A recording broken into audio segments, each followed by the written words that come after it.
ಆಂಜನೇಯ ದೇವಸ್ಥಾನ ಶಂಕರಾಚಾರ್ಯ ಪ್ರತಿಷ್ಠಾಪನೆ ಮಾಡಿದಂಥದ್ದು ಅನ್ನುವಂಥದ್ದು ಉಲ್ಲೇಖಗಳಿದೆ. ಅಲ್ಲಿ ಪಾಳು ಬಿದ್ದು ಅನೈತಿಕತೆಯ ವ್ಯವಹಾರ ನಡೀತಾ ಇರುವಂಥದ್ದು ಇನ್ನೂ ದುರ್ದೈವ. ಕಿಲುಕೋಟೆ ಆಂಜನೇಯ ಸ್ವಾಮಿ ದೇವಸ್ಥಾನ 14 ವರ್ಷಗಳಿಂದ ವನವಾಸ ಅನುಭವಿಸ್ತಾರೆ. ಅವ್ರನ್ನ ಎತ್ಕೊಂಡ್ಬಂದು ಯಾವುದೋ ಒಂದು ಶೆಡ್ಡಲ್ಲಿ ಇಟ್ಟು ಪೂಜೆ ಮಾಡ್ತಕ್ಕಂಥ ಒಂದು ವ್ಯವಸ್ಥೆ ನಡೀತಾ ಇದೆ. ಏನು ನಮ್ಮ ಶ್ರೀರಾಮಚಂದ್ರ ಏನು ಅನುಭವಿಸಿದ್ರು 14 ವರ್ಷ ಇದನ್ನು ಆ ರೀತಿ ಕೋಲಾರದಲ್ಲಿರ್ತಕ್ಕಂಥ ಒಂದು ಆಂಜನೇಯ ಸ್ವಾಮಿ ಇವತ್ತು ವನವಾಸನ ಅನುಭವಿಸ್ತಾ ಇದ್ದಾರೆ. ಸೊ ಅದ್ರ ಬಗ್ಗೆ ಒಂದೆರಡು ಮಾಹಿತಿ. ಕಳೆದ ಸುಮಾರು ಒಂದು 15-20 ವರ್ಷದಿಂದ ನಿರಂತರವಾಗಿ ಕೋಲಾರ ನಗರದ ಬಸ್ ಸ್ಟ್ಯಾಂಡ್ ಪಕ್ಕದಲ್ಲೇ ಇರುವಂಥ ಅತ್ಯಂತ ಪ್ರೈಮ್ ಲೊಕೇಶನ್ ಅದು. ಸೊ ಅಲ್ಲಿ ಆಂಜನೇಯ ದೇವಸ್ಥಾನ ಶಂಕರಾಚಾರ್ಯ ಪ್ರತಿಷ್ಠಾಪನೆ ಮಾಡಿದಂಥದ್ದು ಅನ್ನುವಂಥದ್ದು ಉಲ್ಲೇಖಗಳಿದೆ.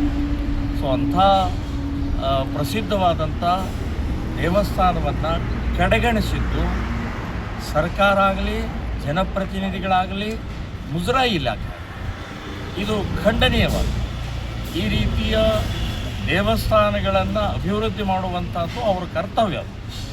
ಅಲ್ಲಿ ಪಾಳು ಬಿದ್ದು ಅನೈತಿಕತೆಯ ವ್ಯವಹಾರ ನಡೀತಾ ಇರುವಂಥದ್ದು ಇನ್ನೂ ದುರ್ದೈವ. ಸೊ ಆ ದೃಷ್ಟಿಯಿಂದ ಇವತ್ತು ನಮ್ಮ ಶಬರೀಶ್ ಅವರು ಒಂದು ಒಳ್ಳೆಯ ನಿರ್ಣಯವನ್ನು ತಗೊಂಡಿದ್ದಾರೆ.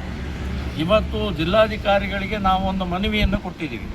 ಜಿಲ್ಲಾಧಿಕಾರಿಗಳು ಕೂಡ ಭಾಳ ಆಸಕ್ತಿಯಿಂದ ನನ್ನ ನಜರ್ನಲ್ಲಿದೆ, ನನ್ನ ಗಮನದಲ್ಲಿದೆ, ನಾನು ಆಲ್ರೆಡಿ ಅದರ ಸಂಬಂಧಪಟ್ಟಾಗಿ ಹಣದ ಸ್ಯಾಂಕ್ಷನ್ ಮಾಡ್ಕೊಂಡಿದ್ದೀನಿ, ಈ ಒಂದು ವಾರ 15 ದಿನದೊಳಗೆ ಪ್ರಾರಂಭ ಮಾಡ್ತೀವಿ ಅಂತನ್ನುವಂಥದ್ದು ಅವರು ಹೇಳಿಕೆಯನ್ನು ಹೇಳಿದ್ದಾರೆ.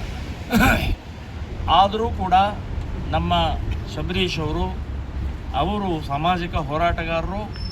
ಈ ದೇವಸ್ಥಾನದ ಸಂಬಂಧಪಟ್ಟಾಗೆ 2ನೇ ತಾರೀಕು ಒಳಗಡೆಗೆ ಪ್ರಕ್ರಿಯೆಗಳು ಪ್ರಾರಂಭ ಆಗದೇ ಇದ್ದರೆ 2ನೇ ತಾರೀಕಿನಿಂದ ನಿರಂತರ ಧರಣಿಯ ಮೂಲಕ ಪ್ರತಿಭಟನೆಯನ್ನು ಮಾಡುವಂಥ ನಿರ್ಧಾರ ಮಾಡಿದ್ದಾರೆ.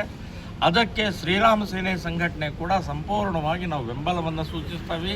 ಅಷ್ಟೇ ಅಲ್ಲ, ನಾನು ಕೋಲಾರ ನಗರದಲ್ಲಿ ಇರುವಂಥ ಎಲ್ಲ ದೇವಸ್ಥಾನದ ಧರ್ಮದರ್ಶಿಗಳಿರ್ಬೋದು, ಅರ್ಚಕರಿರ್ಬೋದು, ಸಾಮಾಜಿಕ ಹಿಂದೂವಾದಿಗಳಿರ್ಬೋದು, ಎಲ್ಲರೂ ಕೂಡ ಇದರಲ್ಲಿ ಈ ಧರಣಿಯಲ್ಲಿ ಭಾಗವಹಿಸಬೇಕು, ಸರ್ಕಾರದ ಮೇಲೆ ಒತ್ತಡ ತರಬೇಕು.